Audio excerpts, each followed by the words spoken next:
பின்னால போய் நில்லு. சாரி ரோசி. ஓகேம்மா.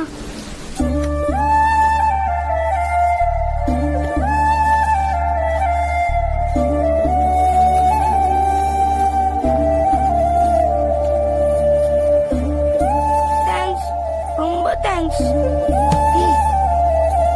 டேய், இந்த வயசுல என்னடா உனக்கு இவ்ளோ கோவம்? முடிய பாரு, இங்க இங்க இங்க எல்லா இடத்துலயும் நரைச்சிருக்கு. டாக்டருங்க ஏதோ விட்டமின் டியோ பியோ கம்மியா இருக்குன்னு சொல்றாங்க. அது எதுனாலேன்னு தெரியுமா? இந்த கோவமும் இந்த டென்ஷன்னாலே தான். இப்பவே இப்படி இருக்குன்னா 25-30 வயசுல உன் முடி ஃபுல்லா நெரிச்சு 60 வயசு கழுவ மாதிரி ஆயிடுவா கண்ணா. அப்ப நான் முன்னாடி சாப்பாட்டுக்காக நின்னது தப்பா? எனக்கு பிள்ளையா பிறந்துட்டு நீ முன்னாடி நிக்க கூடாது.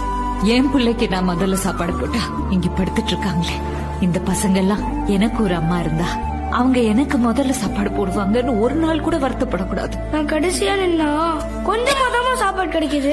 எல்லாருக்கும் வயிறு நிறைய சாப்பாடு போட்டு மத்தவங்களுக்காக நீ வாழ்ந்தா கடவுள் கண்டிப்பா உனக்கு சாப்பாடு போடுவாரு.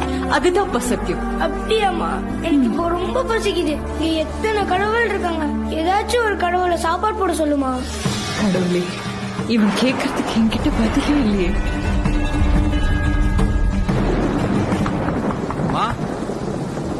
யாருன்னு பாருங்க. நான் பாக்குறேம்மா. வணக்கம்மா. தம்பிக்கு கல்யாணம், மழை வந்ததுனால பாதி பேர் வரல, நிறைய சாப்பாடு மீதி ஆயிடுச்சு. அதான் சாப்பாடு இருக்கு, எடுத்துக்கிறீங்களாமா? பார்த்தல, மத்தவங்களுக்கு எல்லாம் சாதாரண சாப்பாடு, உனக்கு கல்யாண சாப்பாடே அடிச்சுக்காருடா.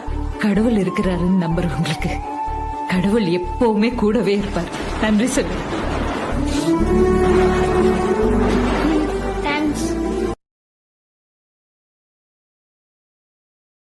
நான் இப்ப பேசுறது எவ்வளவு பேர் கேட்டுனுக்கிறீங்கன்னு எனக்கு தெரியல.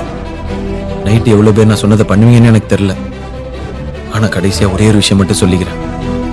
நான் முட்டாள் இல்ல, நல்ல வேலைக்காரன் நிரூபிக்க எனக்கு 1 மாசம் தேவைப்பட்டுச்சு. ஆனா உங்களுக்கு லைட் போடுற அந்த ஒரு நொடி போதும். நீங்க எல்லாரும் லைட் போடுவீங்கன்னு நான் நம்புறேன். உலகின் தலை சிறந்த சொல் செயல். செஞ்சு காட்டுவோம்.